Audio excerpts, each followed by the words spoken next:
4, 3, 2, 1 y ya estamos al vivo en Facebook, doctor. Bien, muchísimas gracias, muy buenas noches a todos los que nos acompañan en este foro de la Fundación Rama. Creo que el tema que hoy vamos a tocar, que le hemos denominado el sistema político boliviano y sus proyecciones después de las elecciones del 18 de octubre, es un tema que a todos mm, nos llama la atención, nos preocupa y sobre todo de alguna manera genera ciertas inquietudes sobre el futuro de nuestra democracia. El objetivo que nos estamos planteando con este foro es de alguna manera analizar la realidad política del país, cuáles fueron las causas de la victoria del MAS y los escenarios futuros frente a las elecciones subnacionales y al nuevo liderazgo emergente en el nuevo gobierno, ¿no? Y también un poco ver el rol de los actores políticos de la oposición en este proceso que, se nos, que se nos presenta. Hemos hecho algunos punteos para que nuestros invitados de esta noche puedan desarrollar, a quienes les doy la más cordial bienvenida, a Armando de la Parra, a Luciana Jauregui, Enrique Bruno. Les hemos pedido un poquito que en el corto tiempo que tenemos podamos reflexionar sobre los nuevos escenarios políticos en Bolivia con el retorno del MAS, en lo referente a los perfiles políticos del presidente Luis Arce y el vicepresidente Choquehuanca y las controversias que se presentan en el partido de gobierno, cómo se conforma la nueva oposición política, sus retos, desafíos para las elecciones subnacionales. A algunos no les gusta que diga subnacionales, elecciones departamentales y municipales, y en cuanto a la gestión parlamentaria, los principales desafíos para el nuevo gobierno y para las fuerzas opositoras. Y aquí un tema que creo que todos nos estamos reflexionando, eh, es en el escenario que se ha construido a partir del 18 de octubre, se confirma la tesis de partido hegemónico en Bolivia con el proyecto del MAS, cómo se percibe la democracia en el nuevo escenario político del país. Les decía que estamos con invitados de lujo. Ahora tenemos a Armando de la Parra de Cochabamba, a Luciana Jauregui, que es politóloga y socióloga, creo que más socióloga que politóloga, pero he estado revisando sus aportes y son muy importantes, que ejerce de cochabambina, Luciana, y a Enrique Bruno que yo digo, un joven actor en la política de Santa Cruz, y que vamos a escucharlo también con cuáles son sus percepciones sobre la realidad política que vive el país. En cuanto a la metodología, cada expositor tendrá un tiempo de 15 minutos, y vamos a tratar de que los participantes puedan aportar con comentarios, aportes reflexiones que quisieran hacer, eh, tratando de que administremos el tiempo de no más de 3 minutos para que no nos extendamos mucho, ¿no? Porque son las 8 de la noche, 8:10 de la noche, y la idea es que podamos estar terminando a las 9:30 de la noche a más tardar. Para que los conozcamos un poquito, Armando de la Parra, en realidad él es ingeniero civil, ha sido catedrático en la Universidad Mayor de San Simón, decano de la Facultad de Ciencias y Tecnología, pero su vida la ha dedicado a la política, y creo que es uno de los hombres más experimentados en temas parlamentarios. Eh, es un hombre que se ha formado en la izquierda nacional, viene del Frente Revolucionario de Izquierda, ha sido diputado nacional por el departamento de Cochabamba durante 3 gestiones, 1989 al 2002, pero últimamente, los últimos años, desde el año prácticamente 2002 para adelante, he estado muy vinculado a fundaciones y centros de formación política a través de distintos programas, como el Programa Nacional de Gobernabilidad, el PRONAGOP. Ha estado de gerente, director gerente de Fundapac, una institución que es muy reconocida, que es la Fundación de Apoyo al Parlamento y a la Participación Ciudadana. Ha sido coordinador y es coordinador actualmente y creo que presidente del programa de capacitación política PROCAP. Creo que su experiencia eh, nos va a ayudar un poco a entender lo que está pasando en el país. Tenemos a Enrique Bruno, el ingeniero Enrique Bruno, él es ingeniero industrial, ha sido secretario de Seguridad Ciudadana acá en Santa Cruz, director del COE, eh, ha tenido mucho que ver en esta parte del proceso de defensa de la democracia a través de lo que significó desde la gobernación de Santa Cruz la articulación del apoyo a la chiquitanía. Es reconocido aquí en Santa Cruz por haber hecho un seguimiento a detalle de todo lo que pasó con los incendios de la chiquitanía y los cuestionamientos hacia el gobierno nacional.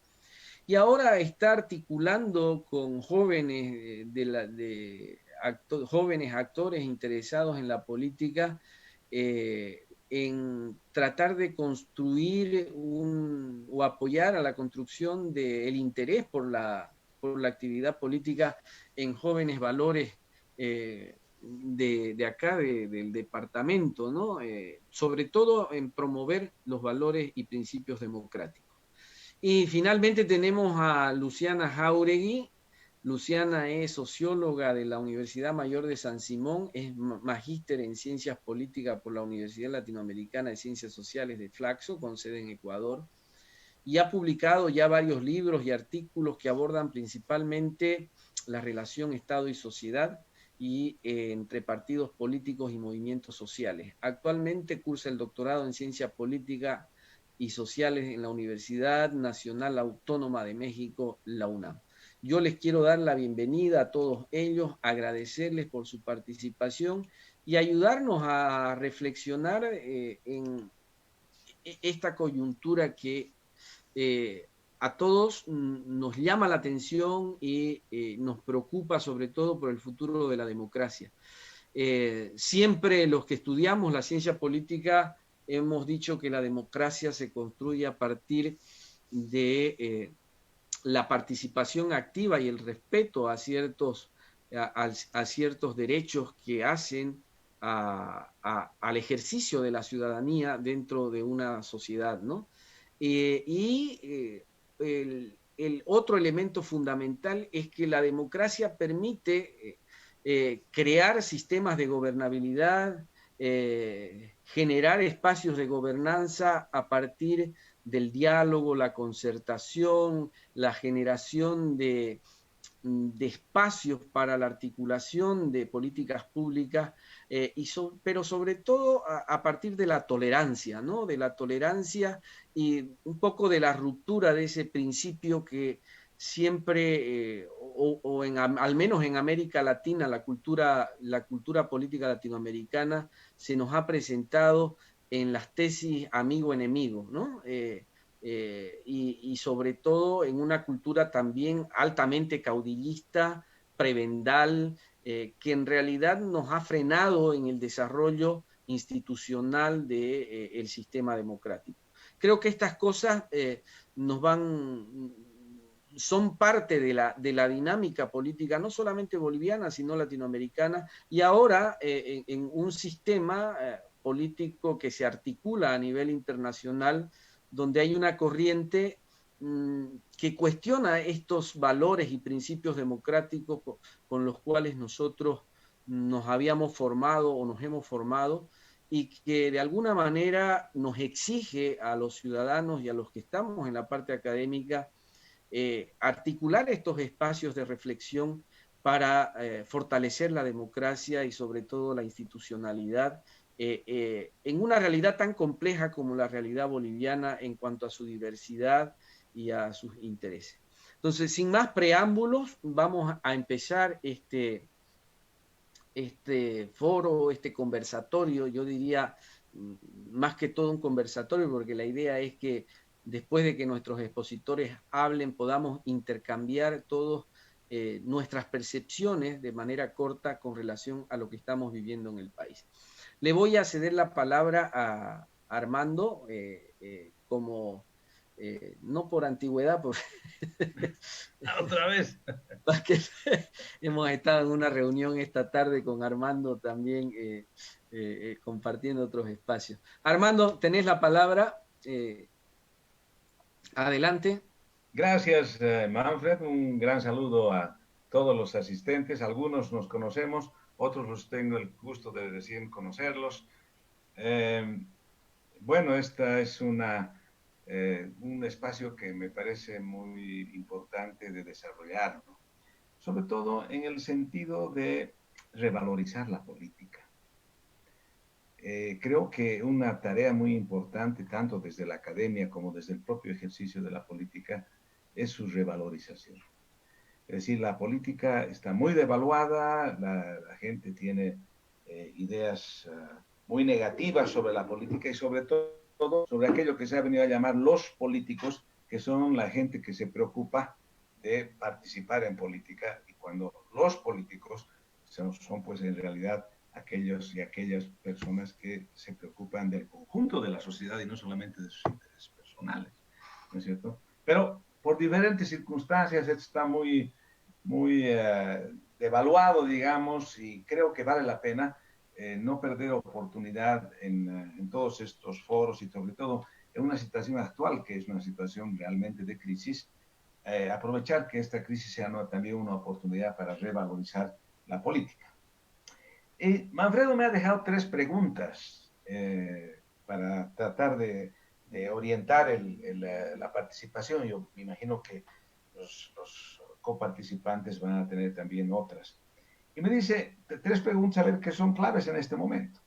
¿Cuáles fueron las causas de la victoria del MAS? Una pregunta. La otra, ¿qué escenario se proyecta ante las elecciones subnacionales, o que dice las elecciones departamentales y municipales? ¿Y qué liderazgos hay en el nuevo gobierno y en la oposición?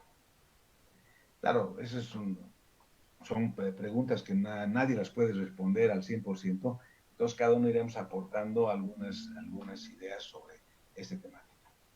La primera y creo que la más importante es cuáles fueron las causas de la victoria del MAS. Yo voy a decir tal vez algo que algunos no estén de acuerdo, pero yo creo que el MAS había sido más que Evo. Y probablemente este ha sido un error que han seguido todas las otras corrientes democráticas, porque han pensado muchos que el MAS era Evo. Y que más o menos en la idea, si Evo se va, se acaba el MAS. Con la idea de que muerto el perro, muertas las pulgas. No había sido así.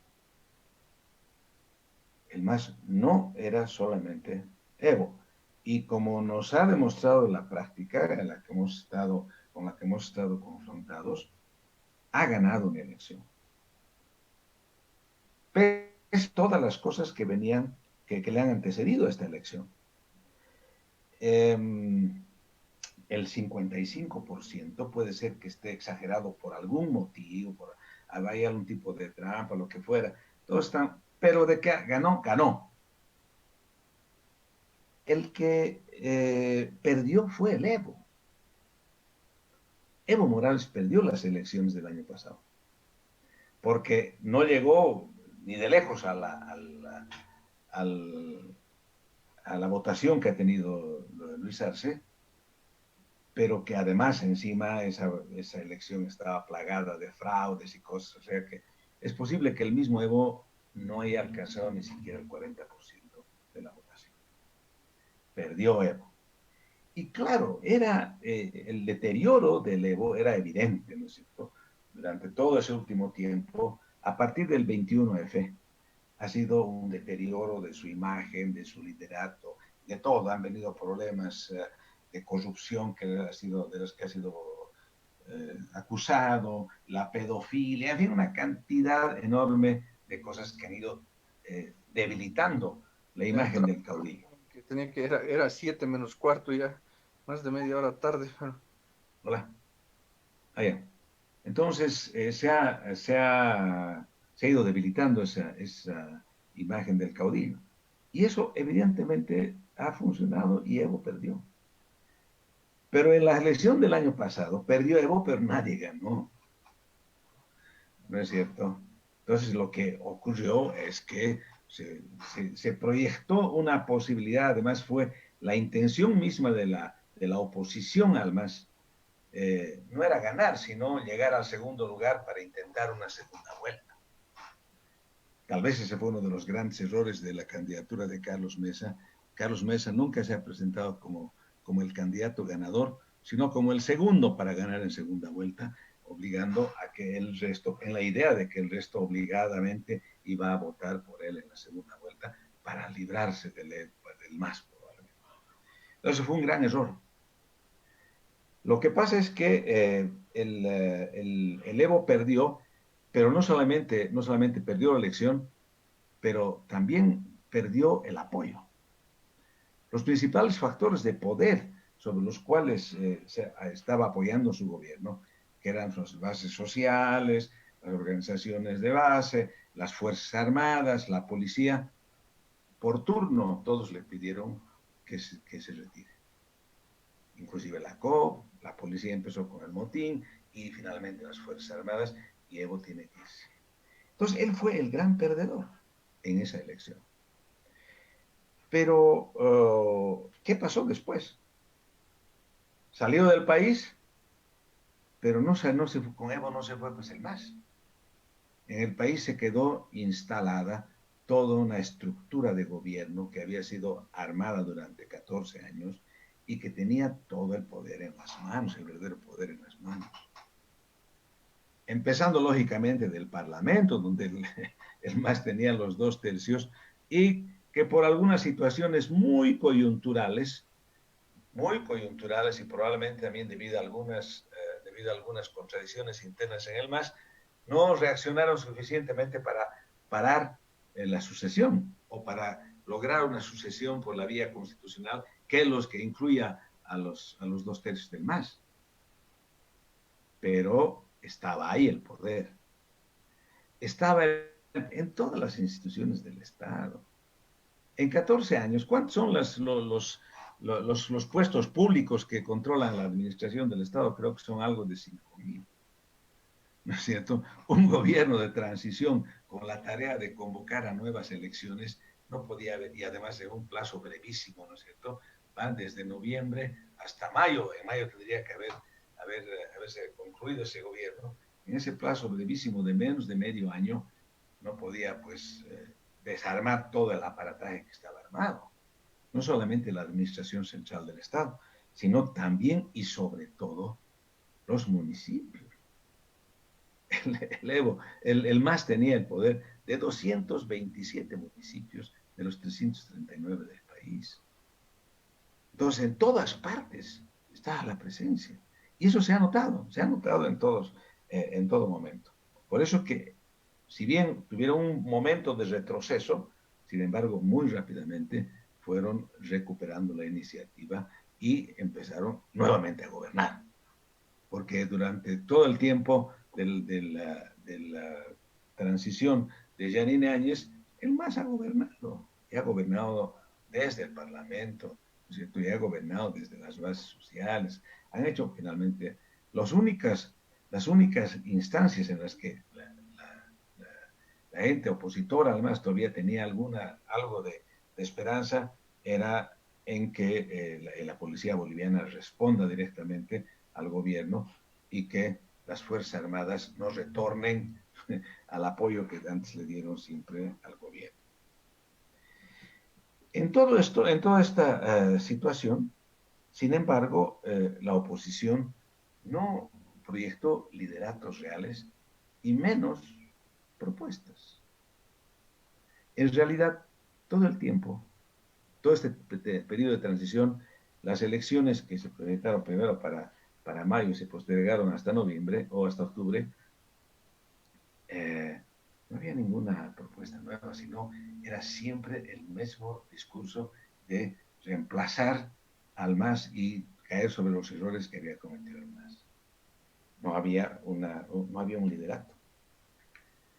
La candidatura de Carlos Mesa, que finalmente la que se proyectaba en los primeros lugares en todos los sondeos y en todas las encuestas, nunca llegó a más del 25% en las encuestas. Nunca.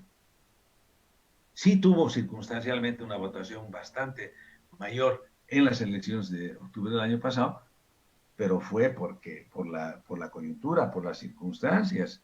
El Comité Cívico Pro Santa Cruz convocó a votar por Carlos Mesa para evitar que gane el MAS. Pero eso fue así, ¿no es cierto? No era una fuerza real propia de la candidatura de Carlos Mesa. Entonces, y entre tanto, otro tema que no se ha tomado en cuenta, creo, para responder a esta pregunta, es cómo engrana la candidatura de Luis Arce. Yo no estoy seguro de que ese binomio, Luis Arce-Choquehuanca, haya sido un binomio del total agrado de Evo Morales. Primero porque con una candidatura diferente, porque lo que pretendía Evo Morales era seguir siendo el candidato él, ¿no es cierto? Directa o indirectamente ser el candidato. Pero un hombre diferente podía, y ha resultado en los hechos así, ¿no es cierto?, generar una expectativa diferente y una respuesta al desgaste personal de Evo Morales durante los 14 años. Evo Morales estoy pensando y su entorno inmediato, ¿no es cierto?, con todos son su entorno. Luis Arce ha tenido durante toda la gestión, ha proyectado una imagen de eficiencia, de técnico, etcétera, por más de que sea falsa la imagen que no corresponde a la realidad, pero esa era más o menos la percepción de la gente. Y ante la falta de una propuesta alternativa clara, ante la falta de una visión de conjunto diferente que pueda resolver las más importantes brechas que se estaban abriendo, que se habían abierto en la sociedad boliviana. Entonces, más vale lo malo conocido que lo bueno por conocer.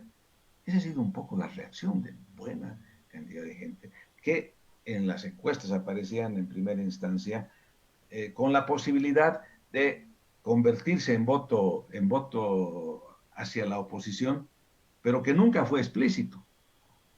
Otro de los grandes errores en las percepciones.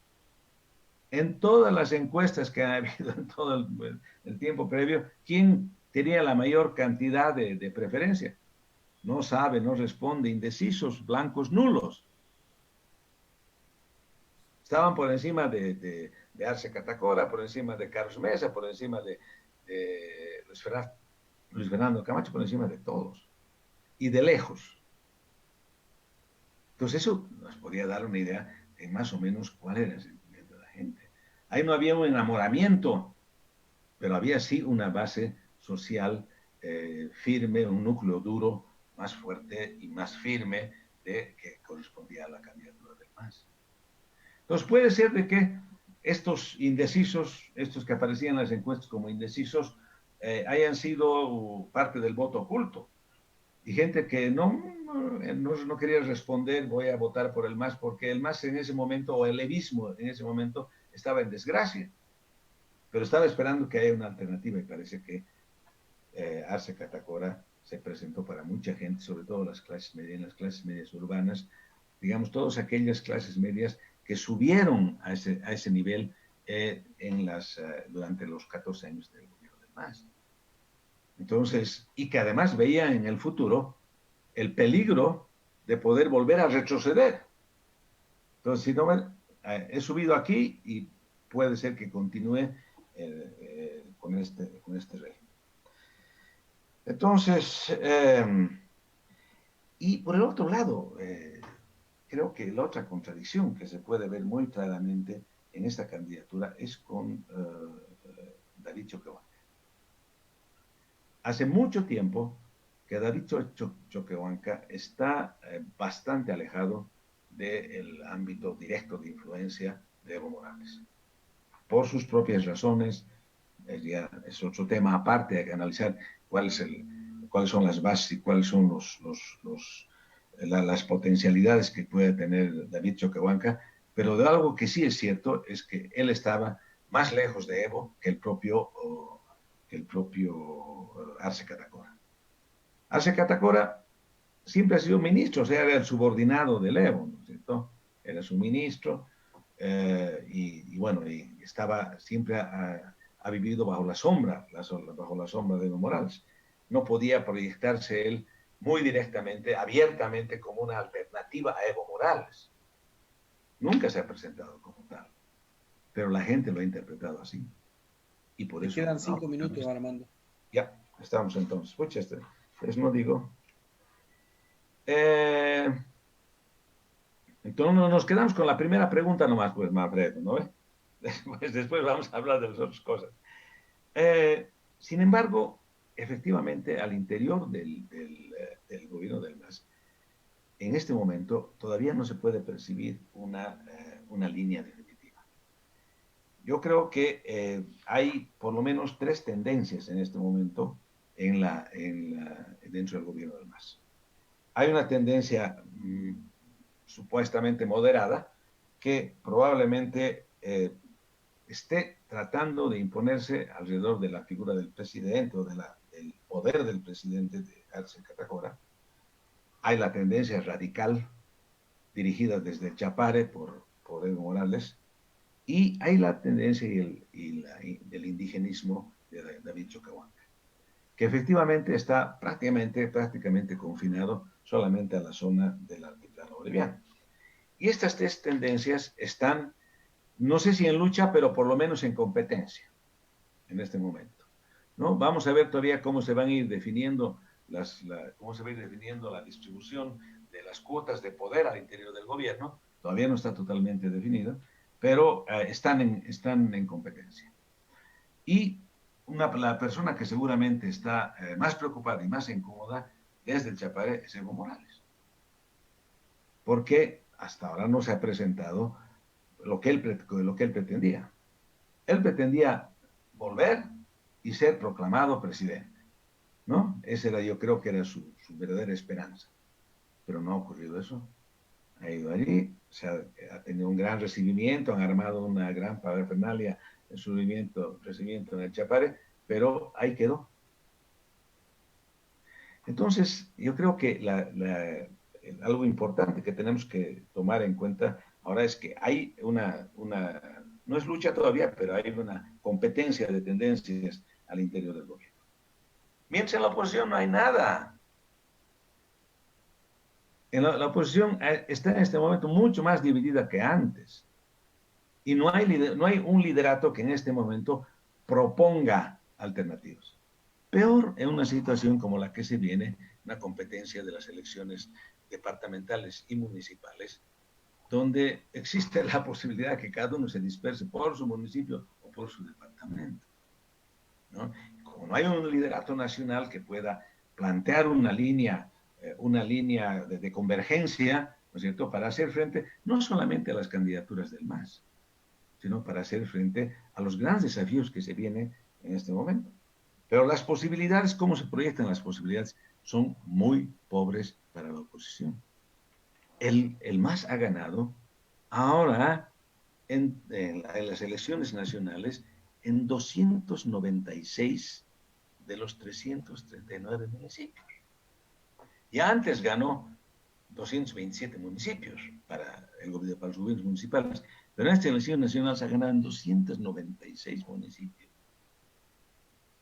Y prácticamente ha ganado, si vemos los resultados de la elección nacional en provincias, casi en todas las provincias del país, creo que son 2 o 3 provincias del país, que son a veces 212, donde no ha ganado el MAS. Entonces, las perspectivas de las provincias son importantísimas porque es lo que dan la representación territorial en las asambleas departamentales. Como están las cosas, probablemente el MAS va a controlar todas las asambleas departamentales. Puede ser con mucha facilidad, porque la propia ley 421, a la que tanto se la ha vilipendiado, ¿no es cierto? Pues, no la 421, perdón, la ley, la 421 más bien, no tiene que ver con esto, es la propia ley del régimen electoral, parte la representación de las asambleas departamentales en dos, ¿no es cierto? La mitad se va a lo territorial y la mitad a lo poblacional. Muy diferente que es lo que es la Cámara de Diputados, ¿no es cierto? La Cámara de Diputados se distribuye la totalidad de los votos proporcionalmente, entre todos, aquí no. O sea que de entrada, el MAS tiene la posibilidad de controlar por lo menos, la mitad de todas las asambleas departamentales. Entonces, las perspectivas para estas próximas elecciones, para alternativas al MAS, son bastante difíciles. Y todavía no se ve que haya un liderato que esté surgiendo y que pueda aglutinar esfuerzos. Bueno, como ya estoy fuera del tiempo, las otras preguntas las dejamos para... Gracias, Armando. Un dato creo que es importante para los que vienen. De esos municipios que decís que ha ganado el MAS, más de 160 municipios ha ganado con votos superiores al 80%. Eso es preocupante realmente a la hora de pensar en los equilibrios, ¿no es cierto? Si tenemos una asamblea legislativa que ya el MAS controla más del 50%, la posibilidad de los contrapesos estaban o están en gobernaciones y departamentos, bueno, la cosa se complica con estos datos, ¿no? Enrique, te cedo la palabra. Muy buenas noches a todos. Muchísimas gracias, Manfredo, por la invitación. Realmente un gusto. Realmente la explicación de Armando ha sido bien detallada acerca de varias cosas que han pasado. O sea, entonces nos toca a nosotros ir complementando en base a ese análisis también que ha hecho Armando. Realmente esta situación que hemos pasado los bolivianos ha sido, aparte de un mal sabor para algunos sectores, también para otros obviamente victoria, pero ha sido realmente una enseñanza bastante grande, ¿no? Acerca de la manera que se está haciendo política en nuestro país y en la forma que hay que pensar también y visionar lo que requieren los bolivianos, escuchar a la ciudadanía. Aquí vimos aún más que se reinventó, obviamente nosotros tenemos las mismas preguntas que tuvo Armando, un MAS que obviamente tuvo la capacidad de rearticularse después del escenario que se movió, y pudo otra vez agarrar a todos estos sectores sociales que se fueron perdiendo en el desgaste de Evo Morales. Y también hubo una figura muy importante porque al salir Evo Morales quitan la figura caudillista, ¿no? Entonces, que ha hecho mucho daño en los diferentes sectores políticos en nuestro país. Entonces, tienen una figura, cuando se lo escucha el discurso de Choquehuanca, de unión, de reconciliación, que la gente antes no estaba acostumbrada también a escucharla, ¿no? Entonces, prácticamente en todos esos escenarios, esos 14 años que hemos tenido un desgaste de persecuciones, escenarios de violencia, de malestar, aquí vimos aún más que empezó a reinventarse, dando una certidumbre, un escenario distinto, ¿no? Que no sabemos aún si se va a cumplir o no, pero en el análisis lo tenemos que hablar para poder entender. Pero obviamente que uno de los factores principales que tuvimos en este escenario, al margen de las cosas que supo manejar el MAS en su rearticulación y en sus nuevos factores, fue obviamente que los fracasos que se tuvo como oposición, ¿no? Realmente esto ayudó mucho al MAS, los fracasos que tuvimos en todos los niveles de oposición, tanto en los gobiernos de transición como los sectores opositores, que han evidenciado obviamente que se necesitan liderazgos distintos en hacer gestión pública.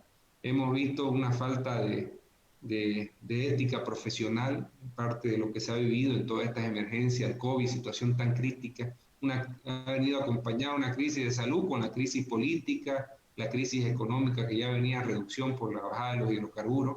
Entonces, en un momento en el país conflictuado, donde las decisiones que se tienen que tomar son muy importantes para el futuro, hay que tomarlos con responsabilidad, y eso es lo que no vimos en este tema. Lo que necesita ahora un liderazgo es tener realmente esa responsabilidad de pensar a favor del pueblo, de pensar en nuestras necesidades, en lo que tenemos que construir, en el bienestar de las familias, de la vida. Aquí hemos visto primar muchas veces cosas que la gente viene, coincido, Armando lo mencionó mucho, el desgaste que ha tenido la política, y el desgaste que han tenido los políticos es porque la ciudadanía, que cada vez está mucho más informada y accede mucho más a la información en base a la tecnología, ha podido percibir esos deseos que priman de las ansias de poder o de recursos, de tomar la política como una billetera o tomar un escenario obviamente público como propio, y no así como una vocación de servicio que tiene que ser un funcionario público. Cualquier autoridad que entra a la función pública, electa o no electa, tienen que entender que esto están trabajando para la ciudadanía, están trabajando para el bienestar de todos. Y eso es lo que no vimos. Entonces, fue un fracaso tras otro, porque una lucha tan importante, una situación, un sentimiento que se generó de cambio, definitivamente todos estamos de acuerdo, tanto en todos los sectores, que el pueblo boliviano tuvo la valentía de poder defender su democracia. Nuestro país sigue siendo democrático. Evitaron incluso gente que después vimos que volvió a votar por el MAS, que estuvo totalmente en desacuerdo que se prorrogue el poder, y obviamente que se vio un apoyo masivo para que esto pueda cambiar y no se pueda permitir. No se permitió, y de ahí obviamente que tuvieron que poner nuevos candidatos, y obviamente la confrontación fue distinta acerca de todo el escenario electoral. Tuvieron la habilidad nuevamente de revivir un escenario que ha hecho mucho daño a Bolivia en estos 14 años, que lo volvieron a revivir. El tema del regionalismo, o el tema obviamente de los caudillistas o cualquier liderazgo emergente sin visión, eso genera obviamente un rechazo en varios sectores del país. Entonces, si es que obviamente que esos discursos van en contra de lo que se aprovechó el MAS, ¿no? Empezó a generarse obviamente ese discurso que fue que también hizo que todo ese grupo, ese sector que se estaba alejando, que ya estaba cansado del MAS, que estaba buscando nuevas alternativas, nuevamente retorne a ser parte de ese movimiento. Entonces, hubo un fracaso tras otro, fue un escenario, yo diría que fuimos campeones en los errores, pero eso nos da lugar también a una reflexión. Y ahí va también, obviamente, las siguientes preguntas que hizo Manfredo. ¿Qué se viene ahora con las subnacionales? ¿Y cuáles van a ser, la tercera pregunta, los liderazgos emergentes? Bueno, en el tema de las subnacionales, obviamente que todo este escenario vivido, esa desazón, esa situación que se ha vivido, al menos en Santa Cruz hubo un sentimiento bastante importante, bastante de mucha esperanza para un recambio. Ahora esa desazón, esa falta de liderazgo, esa falta de victoria en base al recambio, es transmitida obviamente acá. Aquí también a nivel subnacional se vienen varios desgastes, se viene una necesidad de renovación, obviamente la juventud, que quiere ya también migrar a hacer una política distinta, que es lo que mencionaba. Entonces va a ser fundamental ahora que a nivel subnacional tengan una lectura un poco más amplia de escuchar las necesidades y el bienestar. Estos desgastes que mencionamos, económicos, de salud, políticos, generan obviamente la búsqueda de una certidumbre en la gente. Hay mucha incertidumbre ahora en la población, y ahora estas subnacionales tienen que tener la habilidad, los nuevos liderazgos que esperamos verlos, esperamos que hay una necesidad urgente de recambio, de juventud, de gente que realmente quiera sumarse. En esto entra el concepto que se ha estado escuchando de la vieja o nueva política. La nueva política va basada en lo que le estoy hablando, no en personas o individuos, va pensando en la forma de hacer política en base a los valores, a los principios, en base a realmente esa vocación de servicio que les mencionaba. Entonces todo esto va a ir casado a las expectativas que tiene la gente. Entonces creo que hay una lectura obviamente entre los sectores tradicionales ahí que se evidencia que obviamente midiendo en base a factores ya antiguos, ahora en la forma que que la gente está esperando con mucha expectativa. Entonces creo que pueden haber sorpresas también en base a estas necesidades en estas subnacionales. Creo que es fundamental nuevos liderados jóvenes que se animan a involucrarse en esto. Y también obviamente que está el escenario de preocupación que se ha generado también en Santa Cruz en base a la falta de unidad. Yo le hablo de acá también mucho del departamento, hay una preocupación por falta de unidad, una preocupación de decir otra vez nuevamente varias candidaturas por su lado, y realmente aquí se necesita un gobierno fuerte, sólido, para seguir consolidando nuestra democracia y seguir buscando este bienestar. Entonces, todo esto va a ser basado en son análisis, creo que tenemos que tomarlo con mucha profundidad, con mucho tino, porque si no lo hacemos así, nuevamente las decisiones que vamos a tomar, el poder se divide prácticamente ahora ya en dos, ese gobierno centralista que tiene obviamente la mayor cantidad de recursos, la mayor cantidad de cosas que hay que promover, pero también el nivel subnacional es muy importante para el desarrollo y el progreso que tiene que nacer para esta nueva política que tiene que emerger, pero con valores y con principios. Creo que ahí ha habido un concepto totalmente equívoco de manejar los conceptos de renovación, porque la experiencia también es muy importante, eso yo siempre lo quiero hablar porque hay mucha experiencia que se toma como dice, no, este es viejo político, pero hay gente que ha vivido realmente una experiencia que es necesaria también para poder tomarse en cuenta para la conducción que tenemos que tener en los diferentes sectores. Entonces creo que ahí hay que explicarle muy bien a la gente de qué se trata. Se trata de que en este momento ya la gente no quiere más corrupción, no quiere tener ninguna manera que alguien lo tome como un espacio personal de poder autoritario, cadillista. Eso ya no da lugar en esta nueva gestión que se viene a futuro, lo que la juventud percibe y desea.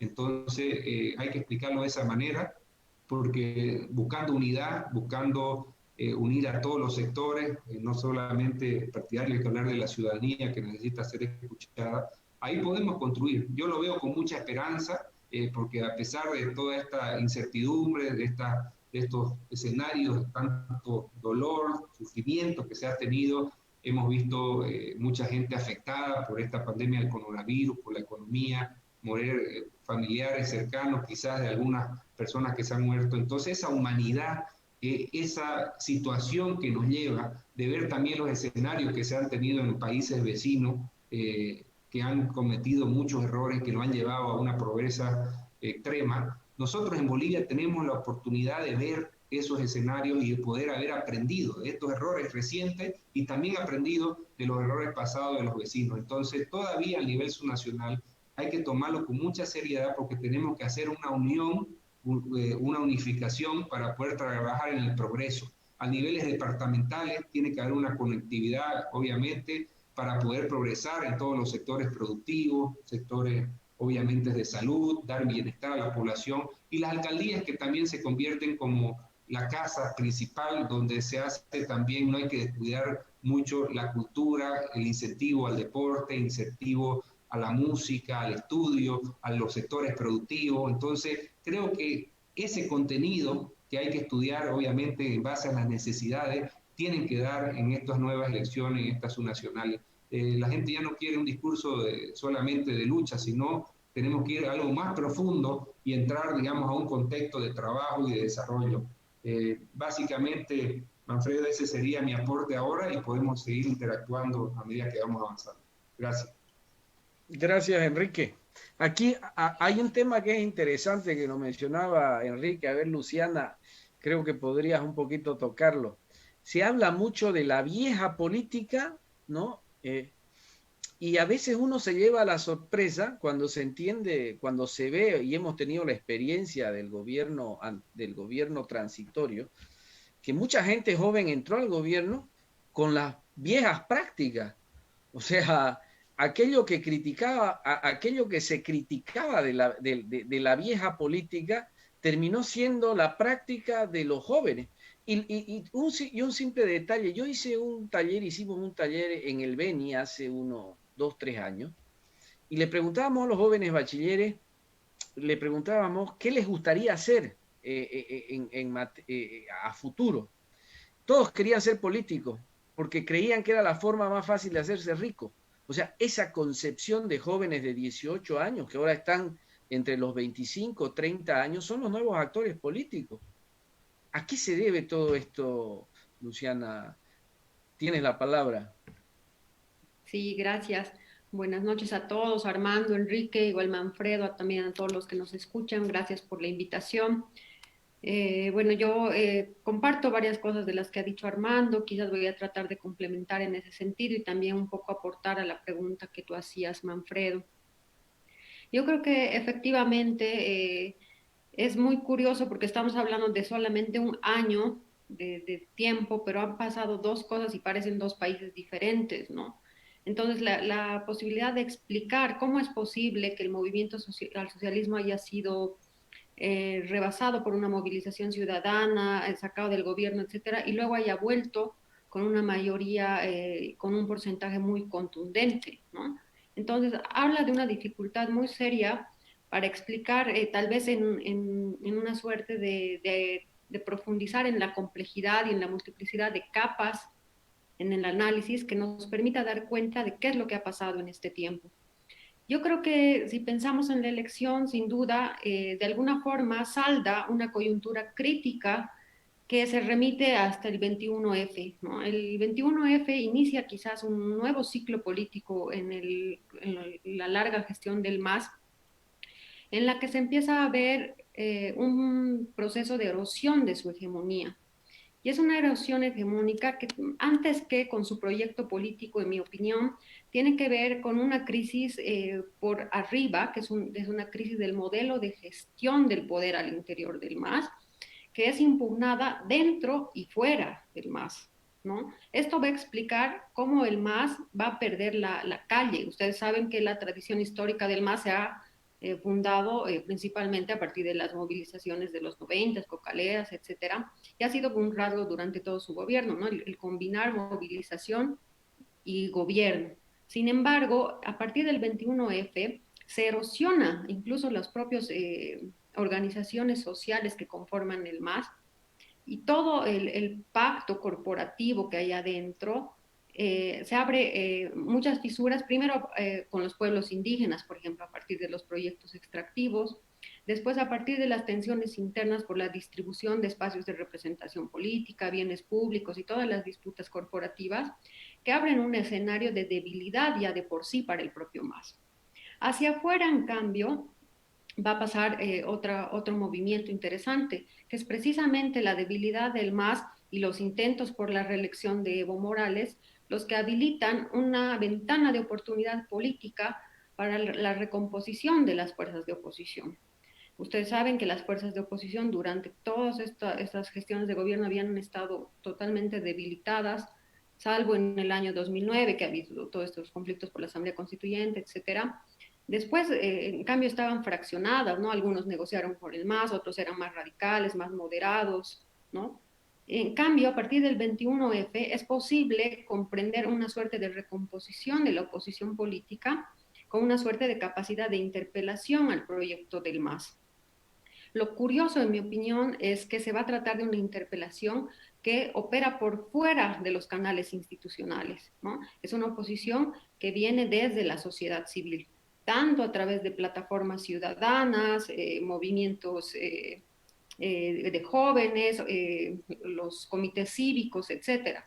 Es decir, hay una recomposición que no se produce a partir del sistema de partidos, ¿no? Sino que después se canaliza electoralmente. Entonces, esto ya nos dice mucho de cómo había inclusive ahí una crisis de representación al interior del sistema político, ¿no? En la que las dinámicas se van a expandir y se van a un poco descentrar del sistema político y van a empezar a desplegarse por la sociedad civil.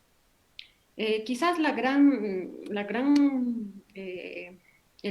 paradoja de las movilizaciones del año pasado sea, y que permiten explicar además la victoria actual del MAS, que la articulación de las distintas fuerzas de oposición fue siempre una articulación artificial, por negación, quiero decir, ¿no? Siempre era antimasismo, ¿no? Inclusive si somos más específicos, antievismo, ¿no? Y era una negación que permitía articular sectores diferentes. Había cocaleros de los yungas, opositores al MAS, había comités cívicos, o sea, realmente era un sector amplio que se había articulado por su oposición al MAS. Pero esto no quiere decir que mecánicamente esto se traduzca en una propuesta política, ¿no? Y a veces quizás la gran trampa de las encuestas ha sido querer sumar a todas las fuerzas de oposición y mostrarnos que eran más que las fuerzas del MAS, ¿no? Cuando en realidad nosotros mismos sabemos que la política no hay esta suma mecánica de fuerzas, sino que es necesario construir liderazgos, proyectos, alternativas, etcétera, que unifiquen a través de una dimensión mucho más profunda, digamos, ¿no? Que no es suficiente articularse por negación, sino que es necesario la construcción de proyectos políticos. Entonces, esto nos permite ver por qué esta articulación que parecía masiva, grande, unificada, después se escinde. Lo siguiente que creo que es importante señalar es que me parece que había un sector, sobre todo de las clases medias ascendentes, que estaba, y un poco esto ya lo mencionó Armando, que estaba más en oposición al levismo, ¿no? Antes que al MAS. Es decir, que no era el proyecto político del proceso de cambio el que se cuestionaba, sino el liderazgo de Evo. Entonces había diferentes dimensiones, diferentes grados de negación al MAS. Había una negación más radical, si quieren, y había una negación más moderada que sobre todo renegaba del levismo antes que del proyecto político. De ahí que sea este sector de voto blando, si quieren, el que vuelve en estas elecciones al MAS, ¿no? Y va a volver a partir de qué factores. Yo creo que primero es importante señalar que estas elecciones fueron ciertamente históricas, ¿no? Históricas en el sentido en que se desenvolvieron en una coyuntura de una crisis múltiple, una crisis política, donde la polarización ha sido muy incluso parecida a la del 2009, tenemos una crisis económica y tenemos la crisis sanitaria, ¿no? O sea, es una situación excepcional que permite que otros temas se posicionen en la agenda política al margen de lo que había pasado el año pasado, que estaba el tema de la reelección y luego del fraude. Yo creo que en este escenario es la crisis económica la que empieza a cobrar vigencia, sobre todo porque, bueno, no sé si a ustedes les ha tocado ver, pero a partir de toda la pandemia, de la misma reducción del Estado, de los despidos por la propia crisis, hay una suerte de necesidad de estabilidad económica, ¿no? Porque hay desempleo, hay un montón de crecimiento del comercio informal, tengo 1 millón de personas ha caído en la pobreza y 500.000 en la extrema pobreza, por ejemplo, ¿no? Entonces eso te dice de una sensibilidad política que necesitaba encauzarse electoralmente. Y como se ha podido ver, el gobierno de Janine Áñez ha tenido un montón de problemas que han más bien hecho que este sector de voto blando retorne al MAS. ¿Y cuáles han sido esos problemas? Uno también de los elementos de la crítica que había muy fuerte al movimiento al socialismo era esto del despilfarro económico y la corrupción. Ustedes se acordarán, estaba muy presente y está creo que todavía presente. Pero el gobierno de Áñez, al repetir ciertas prácticas de este tipo, va a desanclar, ¿no? estos elementos del MAS y va a ser más bien ella misma una encarnación de estas prácticas que van a ser nuevamente rechazadas. Entonces eso permite otra vez que la crítica hacia el MAS se aminore. Y lo siguiente es evidentemente la estabilidad económica que permite que este perfil de Arce Catacora sea una certeza, ¿no? A la gente que asocia estabilidad económica con el movimiento al socialismo le permite priorizar otras cosas respecto al cáliz autoritario del MAS, por ejemplo, ¿no? Entonces, como ustedes han visto en las encuestas, había por lo menos un 20% de voto oculto que rondaba ahí, todos esperaban que se convierta en voto útil, pero eso nunca pasó, ¿no? Entonces, lo que me da la impresión que además del voto duro del MAS, es este otro voto blando el que retorna. Pero quizás también cabe aquí un poco, y a veces cuando sobre todo se piensa desde la oposición, no nos detenemos demasiado en pensar en el MAS, ¿no? Y hay que detenerse en esto que decía Armando, ¿no? Esta asimilación del MAS a Evo realmente no corresponde con la realidad. Cualquiera que se detenga un poco a estudiar al movimiento al socialismo se va a dar cuenta que en realidad es un campo organizacional de un montón de niveles, ¿no? Comunitarios, sindicales, de ahí que gane todos los municipios, por ejemplo, ¿no? Que operan de forma ascendente, es decir, del sindicato hacia arriba, y también de forma descendente, del Estado hacia abajo, ¿no? Y hay una fortaleza organizativa, política, que realmente yo pienso que ha sido el soporte que le ha permitido al MAS sortear una crisis de tal envergadura, ¿no? Le ha permitido mantenerse e inclusive convertirse en nodo de irradiación de otros sectores indígenas y populares que estaban alejados del MAS, ¿no? De ahí, por ejemplo, que Felipe Quispe, por ejemplo, retorne y llame a votar por el MAS, digamos, algo que resultaba impensable hace unos años. Entonces se convierte en una estructura política que le da fortaleza y le permite tener una capacidad de resiliencia, ¿no? Y eso se va a demostrar precisamente en la elección del binomio presidencial, que habla de esa naturaleza organizativa, disputada, contestada y negociada al interior del MAS, en la que distintos sectores tienen capacidad también de disputarse las candidaturas, ¿no? Y precisamente el binomio va a dar cuenta de esto, ¿no? Choquehuanca, que de alguna forma articula y cohesiona al movimiento indígena, con muchos matices, etcétera. Y está el perfil de Arce Catacora, que pretendía también cohesionar a los sectores de clase media y al mismo tiempo interpelar a los votantes que se habían alejado del MAS, ¿no?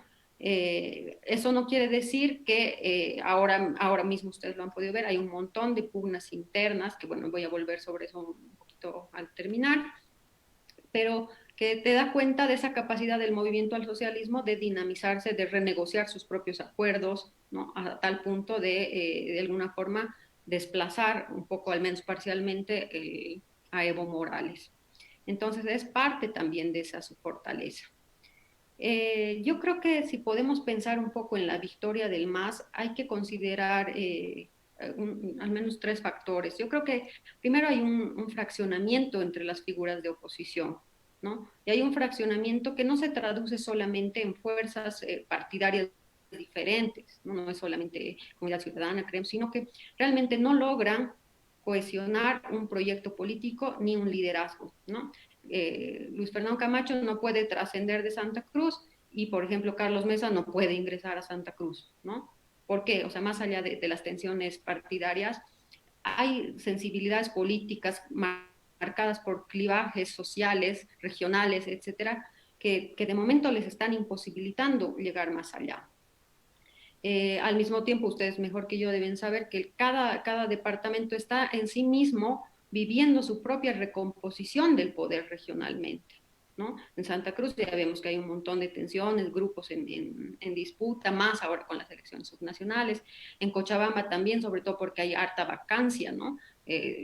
Los liderazgos de antes ya no necesariamente interpelan, etcétera, ¿no? Entonces hay un escenario muy fértil que varía mucho de departamento en departamento, que en lugar de unificarlos, los dispersa mucho más.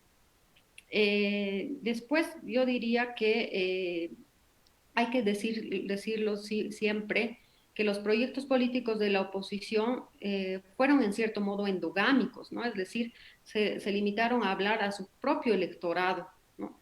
Y no se acercaron, por ejemplo, a los sectores populares, ¿no? Y esa es una gran barrera que fácilmente se tradujo en el retorno de algunos sectores críticos al MAS, ¿no? Ni Carlos Mesa se animó a hablar, por ejemplo, de los pueblos indígenas, de los sectores populares, etcétera.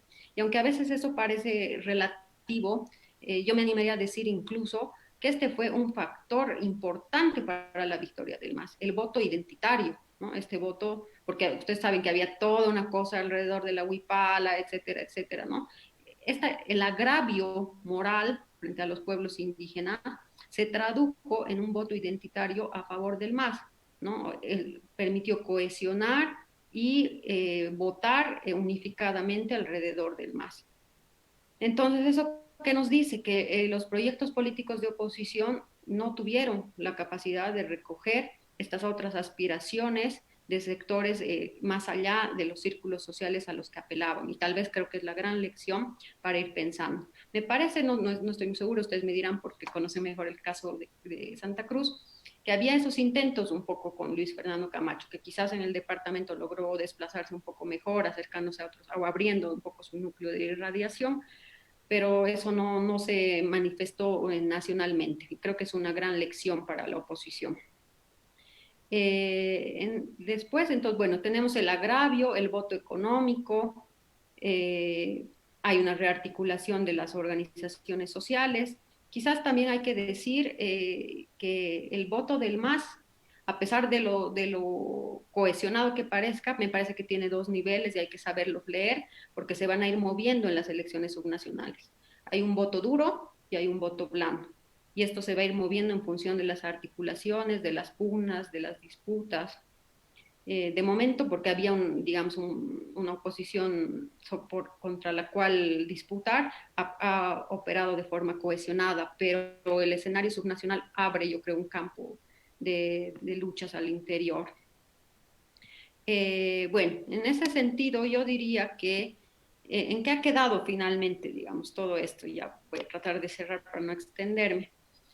Creo que el MAS está viviendo una recomposición bien dura, ¿no? La recomposición post-Evo. ¿Por qué es importante esto? Porque el factor Evo Morales era el elemento unificador y dirimidor de las disputas internas del MAS históricamente, ¿no? Todas las tensiones que había finalmente las decidía Evo Morales. Esto se ha terminado, ¿no? Evo Morales ha sido desplazado. Yo creo que en este momento, a pesar de las masivas movilizaciones que hace, etcétera, hay un repliegue territorial del liderazgo de Evo Morales, que está realmente que depende mucho del núcleo cocalero, cochabambino y ciertamente de un sector burocrático que anteriormente estaba en el gobierno. Pero su capacidad de irradiación, la que tenía antes, sin duda ha quedado disminuida. Entonces, el MAS está en un proceso de recomposición que va a costar mucho. Yo coincido con Armando en que hay actualmente tres sectores en el MAS. Está evidentemente el bloque de Evo Morales, que compone los cocaleros y la burocracia anterior. Está el bloque de Choquehuanca, que ha abierto una renovación de cuadros políticos, generalmente igual de un perfil profesional y de clase media. Y está el bloque de Choquehuanca, que articula a los sectores indígenas de la zona andina y que ha logrado, en cierto modo, recoger los malestares que había al interior del MAS respecto a Evo Morales, ¿no? Ustedes han debido ver muchas disidencias ahora cuestionando. Entonces, Choquehuanca ha recogido esta base como más orgánica del MAS.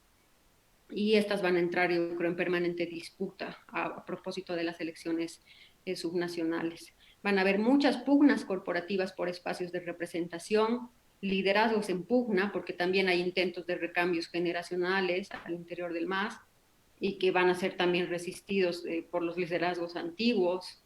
Yo creo que quizás el gran dilema del MAS es que con Evo no es suficiente y sin Evo tampoco se puede, ¿no? Algo así. Entonces van a tener que vivir en esa tensión con Evo o sin Evo, ¿no? ¿Hasta dónde Evo? Que es un gran conflicto al interior del MAS. En relación a la oposición, yo diría que efectivamente la oposición que había tenido, creo que una oportunidad histórica, ¿no? Inédita, yo creo, durante todo lo del gobierno del MAS, de apropiarse de una consigna muy fuerte, una idea fuerza capaz de movilizar, que era la democracia, y que ahora, en cierto modo, la ha perdido, ¿no? Entonces su capacidad de irradiación ha quedado disminuida y la oposición ha quedado mucho más fraccionada que antes. Mucho de su derrotero a lo largo del tiempo va a tener que ver con las pugnas regionales, me parece, y con la capacidad de renovar liderazgos que logren trascender las fisuras sociales en términos raciales, de clase y también regionales. Mucho del éxito de los proyectos políticos que se viene tiene que ver con esa capacidad de articular y de construir hegemonía, que construir hegemonía quiere decir no venir de arriba, sino construir hegemonía desde abajo. Y uno construye hegemonía articulando demandas, ¿no? Articulando demandas. De ahí que, por ejemplo, la negación al MAS no sea suficiente. Hace falta recoger sensibilidades, identidades, proyectos, etcétera. Lo otro que me parece que es otro dilema importante para la oposición es que de momento, como les había dicho, la oposición había operado en la sociedad civil, ¿no? Como se había presentado a sí misma como anti-establishment, ¿no? Como antipoder. Pero ahora un segmento de la oposición, inclusive la oposición más dura, que es Luis Fernando Camacho y Creemos, ha transitado también y ha sido asimilado por el sistema político, ¿no? Entonces, quizás el gran dilema va a ser cómo concilias estar dentro del sistema y al mismo tiempo estar fuera, ¿no? ¿Vas a operar desde el sistema político o vas a operar desde la calle, ¿no? Por una parte. Y la otra parte es que tenemos dos tipos de oposición. Tenemos esta oposición de comunidad ciudadana, que tiene quizás un perfil más moderado y más occidental, sin duda. Entonces, ¿cuáles van a ser las posibilidades de articulación entre los dos bloques, ¿no? El bloque de Creemos y el bloque de Comunidad Ciudadana? Creo que es otro de los desafíos. Y ahí también se abre un poco la disputa de quién va a copar la identidad antimacista, ¿no? ¿Quién va a copar, quién va a representar mejor el antimacismo y hasta dónde esto va a reunir caudal político, digamos? Porque en cierto modo van a negociar o no van a negociar más, o no van a negociar con el MAS, se van a mantener fieles a su identidad antimacista o no, ¿no? Es otro de los dilemas que las dos oposiciones que tenemos van a tener que enfrentar. Entonces está un poco la sociedad civil o el sistema político, o los dos, cómo se va a combinar y cómo se van a articular entre ellas y qué tipo de relación van a establecer con el MAS. Digo esto porque uno de los grandes problemas de la oposición en las gestiones pasadas fue precisamente que se habían dividido. Una oposición negoció con el MAS y otra oposición fue más dura y rompió, ¿no? Entonces eso te demuestra que la oposición tampoco logra operar de modo conjunto. Luego diría que, bueno, no está fácil para el nuevo gobierno, tampoco está fácil para Arce, estamos en una crisis económica, ya lo han dicho, los precios de las materias primas han bajado, el mismo excedente que antes teníamos era el soporte material de los acuerdos corporativos al interior del MAS y también de los acuerdos que permitían negociar con la oposición, ¿no? A propósito del pacto fiscal, etcétera, ¿no?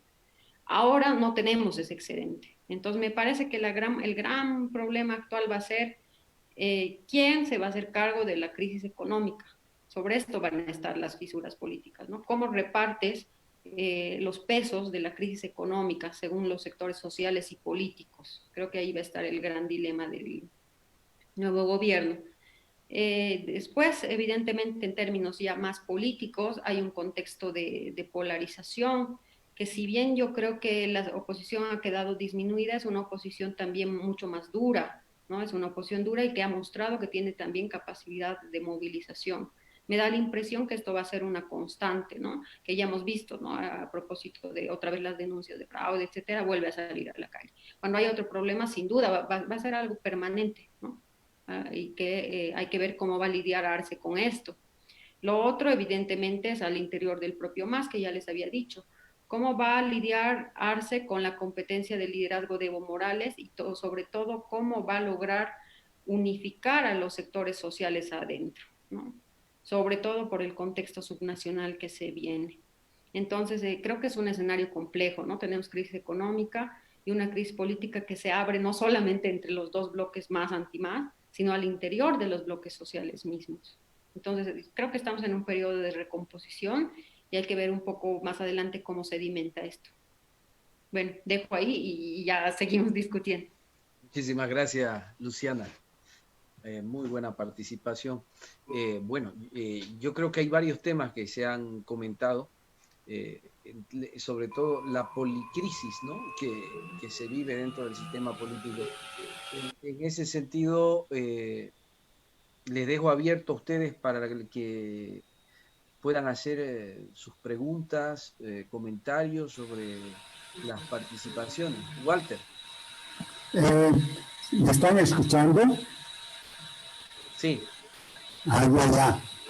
No, yo quisiera decir cosas que son más bien súper obvias, casi perogrullescas, empezando por decir que las elecciones se ganan capturando una mayoría de votos. Y la captura de una mayoría de votos, si es que tú tienes una maquinaria electoral, es lo que es preferible.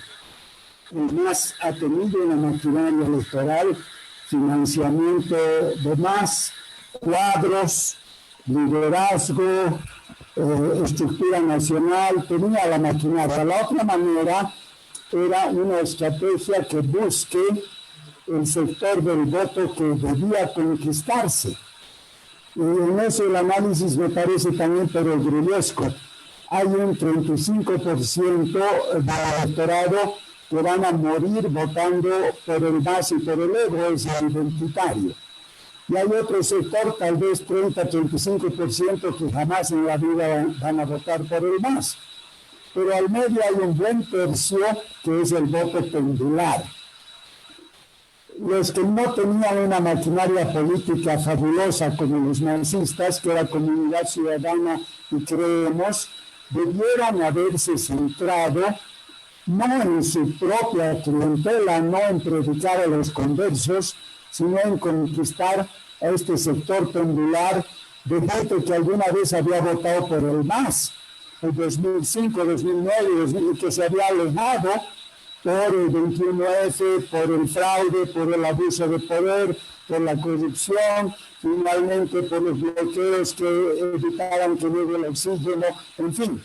Había un buen tercio de la población que se había alejado del nazismo.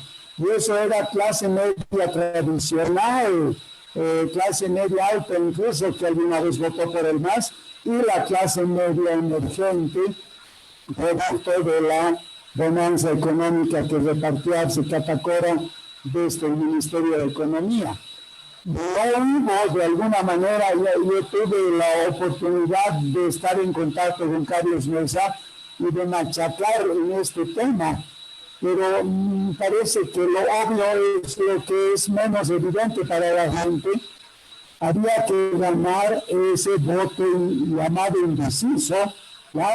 Un voto que yo le llamo pendular. Y para las municipales se aplica exactamente lo mismo, y todo muestra que los partidos, no sé si se llaman partidos, los elementos opositores al MAS, siguen pensando que los 14 años del MAS han sido un mal sueño, una pesadilla. Cualquier rato despertamos y vamos a estar con la democracia pactada y el sistema político que sí hubo, porque ahora no sé si podemos hablar de un sistema político, es decir, hay un bloqueo emotivo que impide aceptar las cosas buenas que ha hecho el MAS.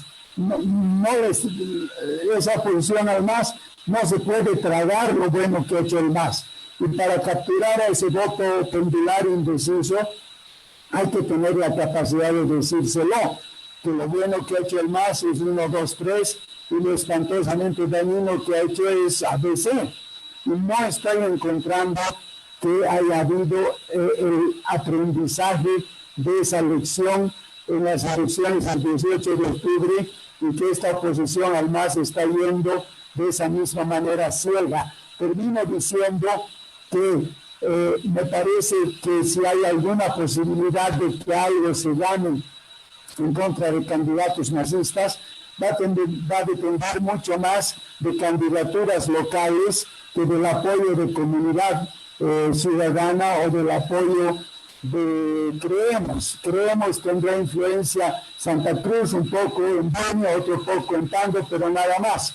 Y comunidad ciudadana de repente más bien es una dificultad para ciertos candidatos.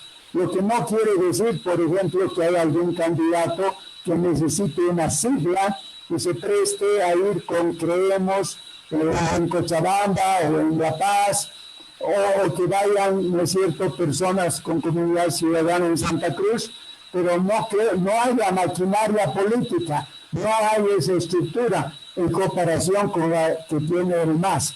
Gracias, Walter. Y por eso deberían ser los candidatos más bien locales. Gracias, Walter. Creo que hay una cosa muy importante de las que afirman, ¿no? Y es un poquito, creo yo, el gran desafío del sistema político. Hemos sido muy críticos o hemos encasillado en un mito que se ha construido desde este proyecto, que es el tema de la crítica al sistema político anterior o a la clase política anterior. Se ha desvirtuado el instrumento propio de la articulación política, que son los partidos políticos. Y yo una de las críticas que hago es que ahora lo que tenemos son taxipartidos, ¿no? O partidos carteles, si queremos hablar en términos más académicos, que se presentan para una elección, se articulan en una elección y después desaparecen y además no tienen capacidad de articulación a nivel nacional, no presentan una propuesta, lo decía Luciana, ¿no? No presentan una propuesta a nivel nacional. ¿Quién más quiere hacer uso de la palabra? Alejandra y Charito.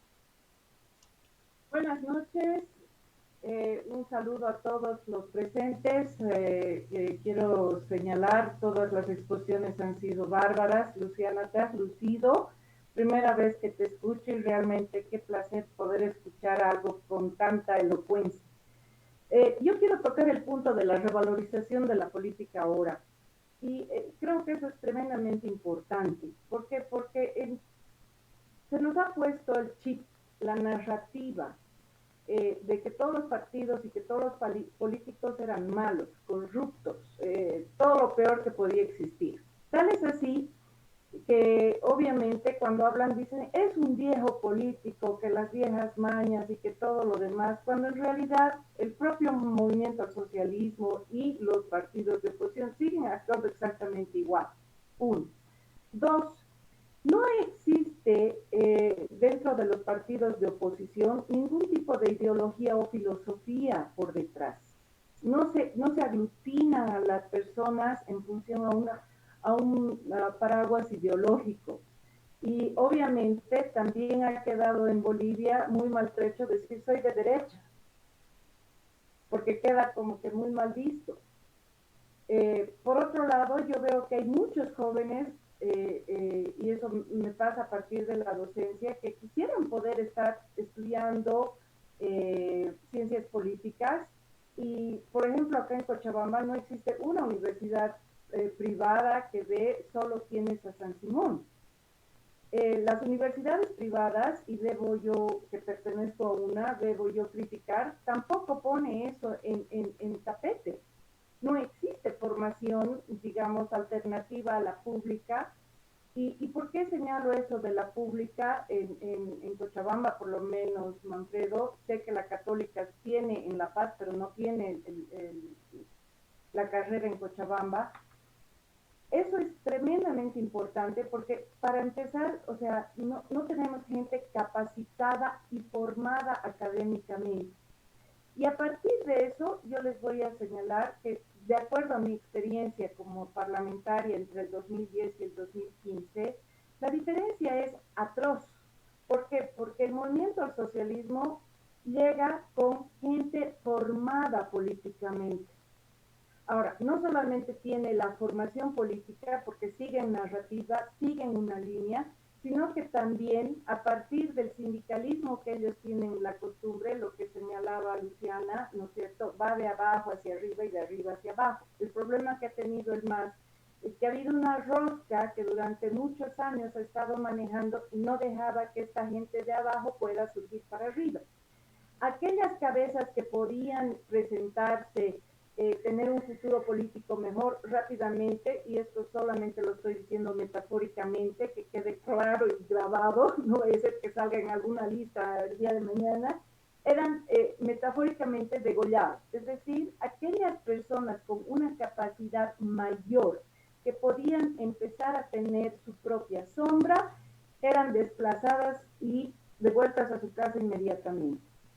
Entonces, ¿qué tenemos? Tenemos una sociedad de clases medias, de esa sociedad pendular que hablaba el señor Guevara, que esa sociedad no quiere que sus hijos se metan en política, les parece demasiado asqueroso.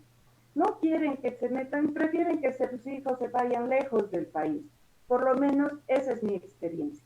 Y a partir de eso, obviamente, después tenemos a gente que cree que llegar a hacer política son inversiones que se hacen, porque después de esas inversiones yo voy a redituar. Y es totalmente antiético, es totalmente erróneo, existe una ausencia de valor.